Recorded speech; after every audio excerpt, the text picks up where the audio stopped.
What's up, YouTube? Welcome to my channel. My name is Candess.correll. I'm a trusted realtor in DC and in Maryland with Realty LLC. And I am about to be more active here. I have so much ideas and just information to share. And it's just time. I know I don't have the most ideal setup. You're gonna hear my smoke detector go off. My dog is sleeping right there. But I figured we just get started, right? I wanted this video to be about the home buying process. I want to go over the 9 steps that everyone takes to buy a home. If you have any questions, definitely ask me in the comments. And while you're here, you might as well just subscribe because I'm going to be doing a lot more of this. It's only going to get bigger. It's only going to get better. So subscribe to my YouTube channel. I am available on Instagram, Twitter, and TikTok at Candace, my same @name here. If you wanted to hit me up on Facebook, I'm available on Facebook as Candess.correll Realtor. All right, let's get started with the 9 steps in the home buying process. I just realized you couldn't even see her in the last video. But yes, step 1. One of the most important steps is the home buying process as a buyer is for you to contact a trusted real estate professional, a real estate agent, or a realtor. You need to talk with a professional before you do anything else because they can help you manage expectations, get you set up and ready for the process, and of course be there for any resources that you need. And so when you choose me as your realtor, I do a buyer consultation either over the phone or over Zoom where of course, I'm getting to know you just like you're getting to know me. So I'm going to be all up in your business. I'm going to ask you a few questions. A lot of the questions that I like to start with asking revolves around their current situation because whether people realize it or not, real estate is here to solve a problem. A lot of people may not realize that there's a problem, but whether it's rent is too high or I don't want to rent anymore, I want to start, creating generational wealth. I have a new job or my family I need to move for family. Whatever the problem is, the point is that call is for me to figure out, okay, what's your motivation? What is the end goal here, of course, when it comes to buying a house? When it comes to that, I also like to live, okay, where are you currently living? Do you like your current neighborhood? Where are you currently paying for rent? Are you paying for rent? Maybe you're living with mom. What's comfortable for you right now? So I can better gauge where we are at in the current moment to see where we need to be. Of course, we're going to work together to decide on what's on our needs list and what's on our nice to have list. I'm going to have you figure out, 2 bedrooms, 3 bedrooms, 1 bedrooms. Of course, things that we want to think about is children, pets, family roommates, the intention of the property, things like that. I like to even ask, okay, where's your work? Where's the kids' school? Where's your church? Where's your favorite, supermarket? Because all of those things, whether you realize it or not, do factor where you choose to live. And that'll help me decide what neighborhoods, what areas are reasonable for you. You know what I mean? Do you have a car? Do you need to be metro accessible? So those are some things that I like to figure out in that buyer consultation. I don't know why I'm holding that lighter. What? Another thing that's also very important that I like to go over in the buyer consultation is finances and financial expectations. So I like to ask what they're currently paying for rent, if at all, and then what will be most comfortable for them in terms of their mortgage payment. What will be a tight fit for them for their future mortgage payment. I like to ask about credit. If they know, a lot of people may not even know what their credit score is, and that's totally fine because we'll figure it out. Credit is really important because that's what determines your interest rate. And then I also like to ask thirdly about finances is how much money, how much cash, or how much assets, even liquidable? Is that a word? How much cash and or assets do we have available that we can use to pay for your future home? Of course, it's no stranger that you're going to have to pay a down payment and closing costs most of the time. Of course, there's a ton of assistance programs that we'll take advantage of. But how much money do we have available and ready right now for your future home for the down payment and closing costs? Just so we can see how, if that's something that we need to work on or if we're good to go. The next step is getting pre-approved for a mortgage. This is the most important I would say that this is the most important step. And these steps are to be followed in order, of course. And I think that I know that the pre-approval steps needs to be this high in the order because you need to get through the pre-approval process before you even step foot in your car to go to an open house, to go to a Zillow listing. Even before you get on Zillow and Redfin and get really invested in the process, you need to accurately see what your buying power is. And what happens during the pre-approval process, you submit your employment, your income, your debt, your credit, all of that pertinent information to your mortgage lender or a few mortgage lenders, because it's very common to shop around. And they're going to take all of that information to evaluate your buying power.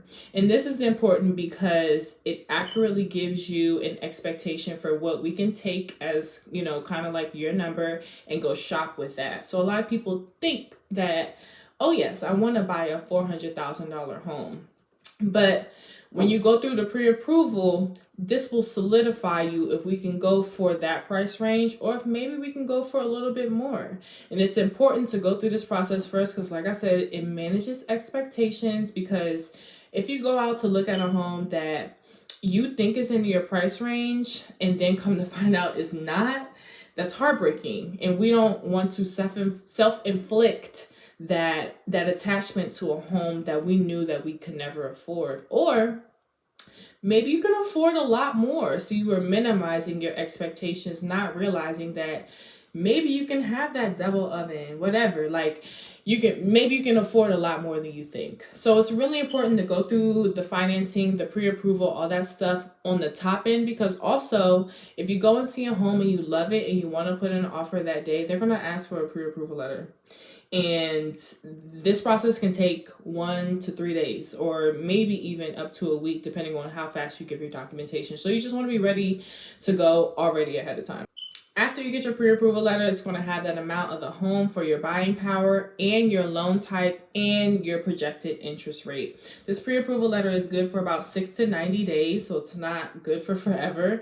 But once we get that letter, we can go ahead and start the fun part, which is step number 3, which is going shopping for a home. I'll go ahead and review the requirements that we discussed in terms of the attributes that you like, the neighborhoods, and all that good stuff.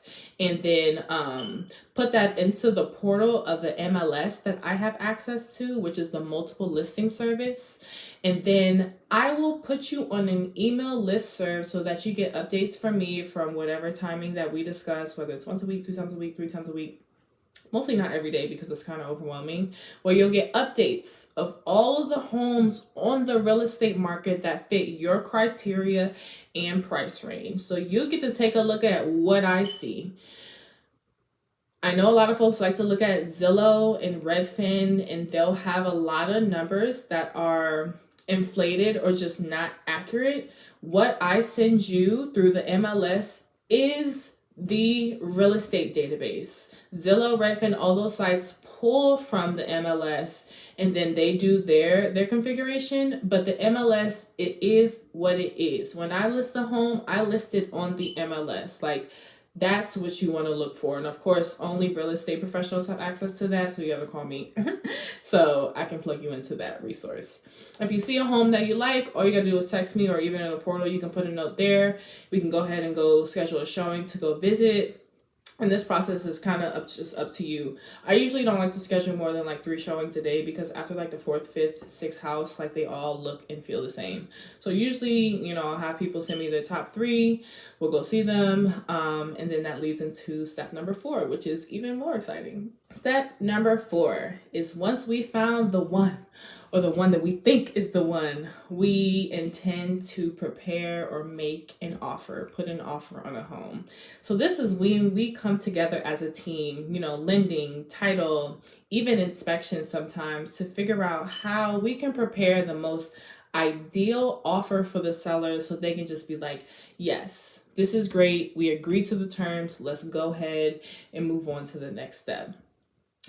This, of course, goes over pricing, how much you're willing to pay for the home, the contingencies, the time period, even things that can be negotiated like furniture. That's when the offer is prepared and we kind of go back and forth, or my job as the agent is to go back and forth with the listing agent and come to terms that we both agree to. So people are like, okay, well, what price do I put in my offer? And that's a really good question, and that's very, very, very specific to each transaction, each property. But what I like to do for no matter what house, no matter the house, no matter the transaction, no matter the situation, is to always prepare what's called a comparative market analysis, or a CMA, so that you can look at recent sales in the neighborhood of homes that are very similar to one that we're going to prepare an offer for. So we can see what people actually paid for relatively recently and what was successful, what they asked for, what contingencies they had, whatever. So you want to, if you're not using me as a real estate agent, that's fine, but make sure that you have a comparative market analysis, so you just kind of know what the trends are in terms of real estate sales in the neighborhood for homes very similar to yours. Usually we use that to kind of come with a realistic price, because that's the facts. Like, someone actually bought that house for that price that's very similar to yours. So realistically, that is something that most of the times the seller can comprehend, or even, of course, take. In terms of contingencies, there's inspection, appraisal, financial contingencies, and that's something that we discuss as, as a buyer, as what's important to you. And this can get really nuanced, so maybe I'll make a separate video on how to prepare an offer. And that leads us to, yay, step 5 is super, super exciting. This is when the seller say, yay, okay, we'll take your offer, and then go ahead and sign the offer of purchase along with you to now make it a ratified or a live legal contract. This process is called being under contract or in escrow, because as soon as this happens, honestly, I'm kind of switching on myself, but whatever. Like, my YouTube is gonna be the real me. You need to send your EMD, or what I'm about to talk about, before the sellers ratify the contract. So let's go over EMD. EMD, or the earnest money deposit, is probably the first financial step that you make in the process, when basically the first price that you pay. The earnest money deposit, think of it as your deposit of the deposit. It is a subset of the down payment to show the sellers that you're serious about this offer. How much do you put for EMD? That is completely up to you. 1% of the home price is normal. This is very, very, very negotiable, but basically whatever you feel to show the sellers that you are intentional about this purchase and you have some stake in the game. You cannot, you're buying a house, babes, and there's a lot of people working on the back end to make this transaction move along. So you have to have some investment as well. So that EMD is what's paid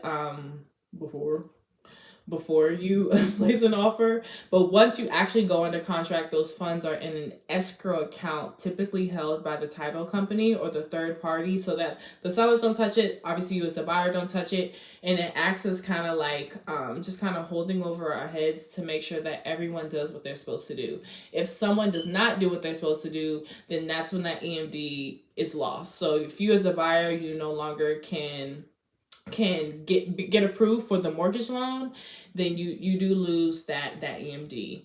If the sellers don't complete, repairs for inspection and don't give you the funds for it, and you decide to back out, you get those funds back because you placed that contingency. So yes, that EMD is very important, but it's not held by the seller, so they're not keeping your money throughout this whole time. It's held in the escrow account. That's why being under contract is also called being in escrow.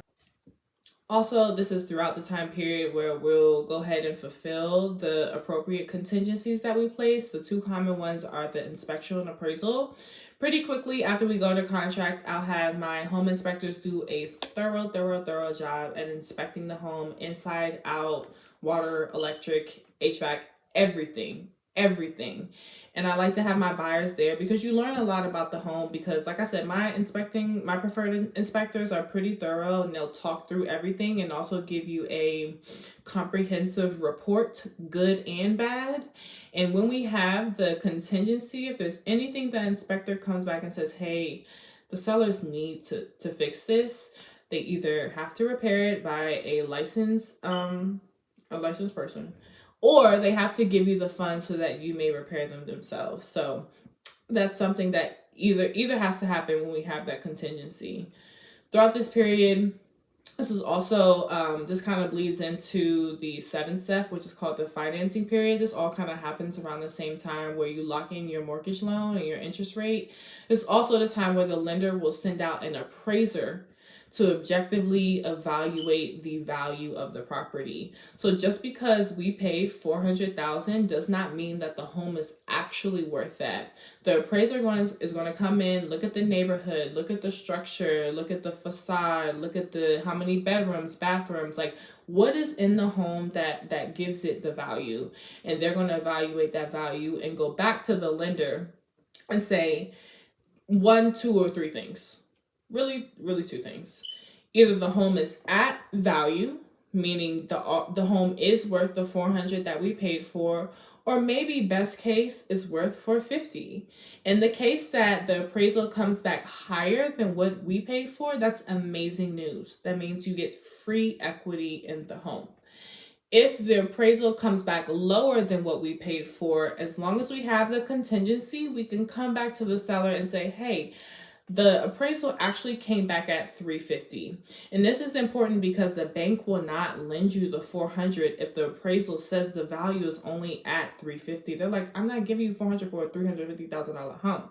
So that's when we have to go back to the sellers, renegotiate the appraisal value or the price of the home down to the appraisal value so that you may get approved for the loan. This is also part of the process where you go ahead and obtain home insurance, and we walk around and tie those loose ends as well. So that is step 7. Step 8, we're getting close to the end. This is when you want to get what's called the clear to close, a CTC. Usually this happens, it may happen a lot earlier in the process, but at minimum about 3 days before your expected closing date, you'll get what's called a closing disclosure document, or a CD, that basically itemizes all of the fees associated with the home transaction. So you'll see, your down payment, your closing costs, the taxes, the insurance. You'll even see the commission amounts for myself and the listing agent. Basically, you want everybody's business. This document is important because we need to know exactly that everything adds up, everything is correct, whether you got seller credit or even like grant and assistance. Like, we want to make sure that those numbers, 1 + 1 = 2.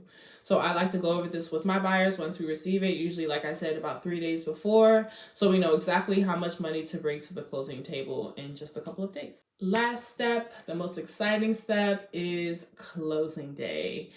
Usually I'll have my buyer wire the funds before the actual closing day so that when we get there, all you have to do is sign a bunch of documents. I'm not gonna lie, it's so much paperwork that you have to sign, and a lot of the documents are going to be things that you've already seen before in the process. But now today is the day. Today is the day that you get the deed, title gets transferred to you, and you get the actual keys in hand. So usually about a day before, or maybe even the morning of closing, we'll conduct a final walkthrough where we'll go to the home, make sure all the repairs were corrected, it's in the same condition or better that when we first did the walkthrough or first did our showing. And it's basically we're getting what we asked for in the beginning. So that final walkthrough will happen right before closing day or either the morning of closing day. Sorry, I got cut off because somebody called me, but yes, this is when you sign everything. You get the keys, we celebrate, we have champagne, we take pictures, and at that point, the home is legally yours. You can go to the home right after. In fact, that's what a lot of people do.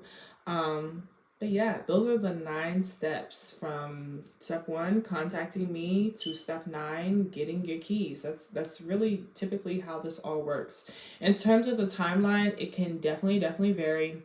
I've seen this move as quick as like 21 days. It can take as long as like 2 months, maybe more. Like, I haven't seen it stretch longer than 2 months in my experience, but it definitely can. There's so many factors and there's so many things involved in the home buying process. That's why it's important to get with a realtor that you trust. And I'm literally not selling myself. If you don't feel you trust me and it's not in your best interest, then that's not what you want to do. But you want to be with someone who is obviously informed about real estate and the home buying process, well connected to a lot of resources, so that even if they don't have the answer to every question you have, they have touch points or they can figure out the answer for you. And then 3, someone who you know has your best interests at heart. Because when we go through the home buying process, you want to make sure that you are, at least with me, you want to make sure that you're comfortable. Like, this is not just like buying a t-shirt. You are buying a home. It is a huge responsibility financially and non-financially. So you want to make sure that this process is as stress-free and as easy as possible. And it really does make a difference when you choose your real estate professional team. And when you choose me as your real estate agent, I have a plethora of lenders that we can choose from that cater to different situations. And then also inspectors, painters, like you name it, I have it at my fingertips because of the connections that I made. And like I said, I work for a huge brokerage. So I'm happy to be a real estate resource for whatever you need. If you're interested in the free first time home buyer guide, definitely comment below. I'm gonna have you guys comment free guide. not very creative, but comment free guide if you're interested in the free first time home buyer guide. Or you can just go in my bio and request it, I guess. For that, you can just go and get it yourself. But if you just want to boost up my comments, you can do that too. I appreciate that. If you are ready to schedule a consultation with me, whether you're interested in buying or selling in the DC metro area, that's also linked in my bio. We'll just have an introductory phone call. Definitely, if you have some questions, you can click that link as well. We can get some time on my calendar to discuss the next steps in the home buying process. I hope this was resourceful for you. I'm sorry for the smoke detector beeping. I'm really just, I just want to start. So we're just only going to get better. Please be patient with me.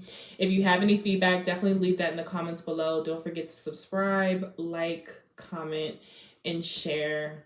I will see you guys another time talking about another important real estate topic, whatever it is, on my channel here at Candace.